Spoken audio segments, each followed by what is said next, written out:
ku qashqasheen markab cilmi baadhiseed oo Turkigu leeyahay oo ku sugnaa biyaha caalamiga ee waqooyiga baddaasi. waase maxay xaddiga quwadda ciidamada cirka ee labada dawladood, gaar ahaan diyaaradaha safka hore ee ay isku halaynayaan? sidee boos oo khilaafkoodu saameyn ula leeyahay isbedelada juquraafi siyaasadeed ee gobolka iyo caalamkaba ka socda? macluumaad kale ayaa raaci doona. ku soo dhowaada barnaamijka.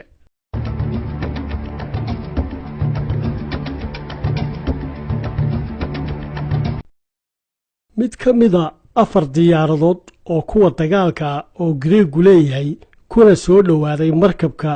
TCG Kizim oo ku sugnaa galbeedka jasiiradda Lemoniza. markabkaasoo Turkigu leeyahay ayaa meel u jirta 2 mayl waxa ay kaga soo rideen rasaas dheemisha, waxaana ay bixiyeen dhawaaqa digniinaha iyo midabada ay diyaaraduhu ku dabaaldegaan oo ay la socdaan agabyo kale oo lagaga hortago gantaalaha ka hortaga raadarada, sida laga soo xigtay ilaha amniga. markabka Turkiga ee TCG Kizima waxa uu ku howlanaa hawlo dhanka sahaminta markii ay dhacdadani la kulantay, waxaana lagu wadaa inuu sii wadi doono cilmi baadhista dhanka sayniska iyo farsamada ee gobolka uu ka hayo ilaa iyo 2 bisha Maarch, iyadoo la raacayo jadwalka sanadlaha ee waxqabadka ee ay dawladda Turkigu u degsatay. ila wareedyo ka tirsan wasaaradda difaaca ee Turkiga ayaa waxay sheegeen in markabku uu bixiyay jawaabta lagaba maarmaanka u ah dhibaataynta diyaaradaha dagaalka Greega oo ku duulayay joog dhererkiisu yahay 1,000 mitir oo jooga sare. wasiirka difaaca Turkiga Hulusi Akar oo ka hadlayay dhacdadani waxa uu sheegay inay tahay kiis kale oo ah dhibaataynta joogtada ah ee ay ku hayaan deriskooda Greegu, isagoo intaa ku daray in jawaabtii lagaba maarmaanka ahayd la siiyey iyadoo loo raacay shuruucda jirta.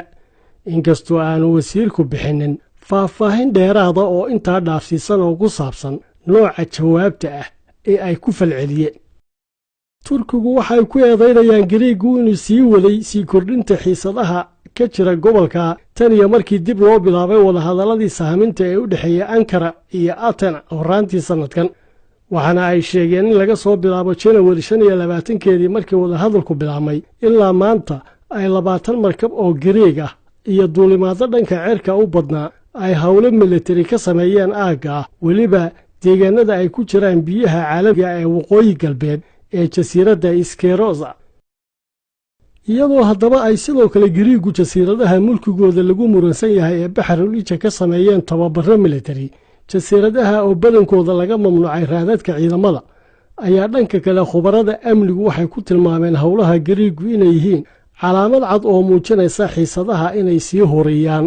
iyo ka leexashadooda isu tanaasulka wadahadallada iyo is-afgaradka, sida lagu sheegay warbixin ay soo saareen xisbiga talada haya ee dalka Turkigu habeennimadii xalay ee Arbacadii soo gelisay. afhayeen u hadlay xisbiga cadaaladda iyo horumarinta ee uu hogaamiyo madaxweynaha dalkaasi ayaa diyaaradaha Greega ee dhibaataynta u geystay markabka Turkiga ee daandaansigana ku sameeyay waxa uu ku sifeeyey dhacdooyinka aan ku habboonayn jawiga wanaagsan ee lagu abuuray wadahadallada hordhaca ee muddooyinkii u dambeeyay socday. kulan degdeg oo ay golaha dhexe xisbigaasi ka yeesheen dhacdadani kadib ayaa afhayeenka xisbiga Umar Selik waxa uu wariyeyaasha ugu sheegay magaalada caasimadda Ankara in Turkigu uu jawaab ku filan ka siiyay Greega ficilkooda, waxaana uu ka dalbaday Athena inay ka fogaato dhaqanka noocaas. dhanka kalena taliyaha guud ee ciidamada Greega ayaa waxa uu meesha ka saaray sheegashada Turkiga ee ah in diyaaradaha dagaalka Greegu ay dhibaateeyeen markabka Kizimi oo cilmi baadhis ka waday biyaha caalamiga ee Baxrul Ija. ila wareedyo ku dhow taliska sare ee ciidamada Greega ayaa sheegashada dawladda Turkiga ee ah in diyaaradaha dagaalka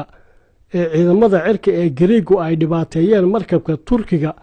waxa ay ku tilmaameen mid aan wax xiriir la lahayn xaqiiqda, waxaase ilaha warbaahineed ee Greegu qireen inay dhoolatus ka sameeyeen ciidamadooda cirku bartamaha Baxrul Ija salaasadii, dhoolatuska oo ay ka qayb qaateen 40 diyaaradood. waana xilli ay xiisadu maalinba xigta iska soo bedelayso gobolkaasi oo ay haatan daqiiqad walba ka qarxi karto dhibaato amni darro, xilli ay halkaa tahay rabitaan Turkigu ku tala jiro inuu jasiiradihiisii lagu wareejiyay heshiiskii Lausanne dib ula soo noqdo oo uu ka baxo go'doonka badeed ee muddada 100 sannadooda heshiiskaa dartii ugu jiray. heshiiska oo la wada galay 1923 dhammaana doono sannadka 2023. faransiiska oo isku dayaya inuu qabto hoggaanka amni ee dalalka midowda yurub kadib markii uu dhowaan ka baxay dalkii labaad ee midowga ku jiray ee lahaa hubka nukliyeerku ayaa faransiisku waxa uu dhabarka ka riixayaa Giriiga si uu colaad ula galo Turkiga. dabeetana uu Macron sidaa ku aasaaso ciidamo midowda yurub leeyihiin oo uu ku yagleelo qaacido ah difaacidda dalka Giriiga ee xubinta ka ah midowda yurub, maadaama uu Macron ka dheragsan yahay inaanay Maraykanku dagaal noocaas oo dhaca doonaynin, kaasoo dhex mari doona labada dawladood ee xubnaha ka ah gaashaanbuurta NATO. dhowaanna waxaa jirtay inay shirweynihii amniga caalamiga ee magaalada Munich isku afdhaafeen madaxweynaha Maraykanka Joe Biden iyo ka Faransiiska Emmanuel Macron, gaar ahaan arrinta la xidhiidhka ay Ruushka la yeelanayaan iyo qaabka ay ula dhaqmayaan, isagoo madaxweynaha Maraykanku ku sifeeyay Ruushka cadow u baahan in la hor istaago, halka uu Macron ku baaqay wadahadal iyo axwaal qabsi dhex mara midowda Yurub iyo Ruushka. Macron ayaa kelmadii uu shirweynihii Munich ka jeediyay mar kale waxa uu ku soo celiyay baahida ay u qabaan dhismaha ciidan Yurub yeelato oo amnigeeda qaabilsanaada, waana ciidamada uu ku doonayo inuu hoggaanka Yurub ku qabto oo kaga hoos baxo gaashaanbuurta NATO. haddii aynu dib ugu noqonno xaaladda amni darre ee Baxrul Ija ee u dhaxaysa Giriiga iyo faragelinta ay Ankara sheegtay inay diyaaradaha dagaalka ee Giriigu ku sameeyeen markabkoodii Turkiga ee hawlaha baaritaan waday, ayaa dhanka ciidamada cirka waxaa labada dawladoodba ay ku qalabaysan yihiin diyaaradaha noocoodu yahay F-60 oo ay Giriiguna ka haystaan 153 diyaaradood, Turkiguna yihiin dawladda haysata tirada ugu badan ee diyaaradaha noocaasa, kuwaasoo tiradoodu gaaraya 254 diyaaradood,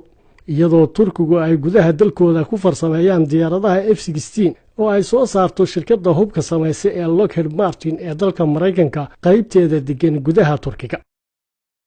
waxaa kaloo Turkigu ay ku qalabaysan yihiin diyaaradahooda aanay duuliyaashu wadin ee dagaaladii u dambeeyey ee gobolka ka dhacayay gacan sarreynta ku yeeshay.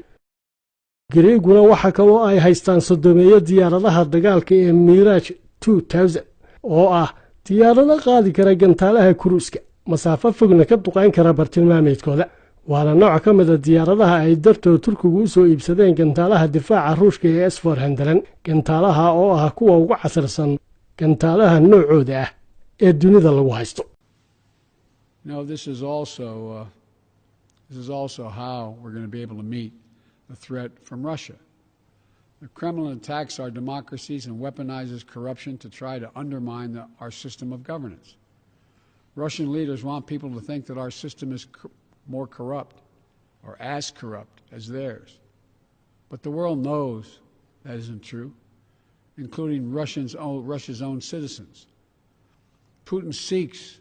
to weaken the European project and our NATO alliance. He wants to undermine the transatlantic unity and our resolve, because it's so much easier for the Kremlin to bully and threaten individual states than it is to negotiate with a strong and closely united transatlantic community. That's why standing up for the sovereignty and territorial integrity of Ukraine remains a vital concern for Europe and the United States. That's why addressing Russian recklessness and hacking into computer networks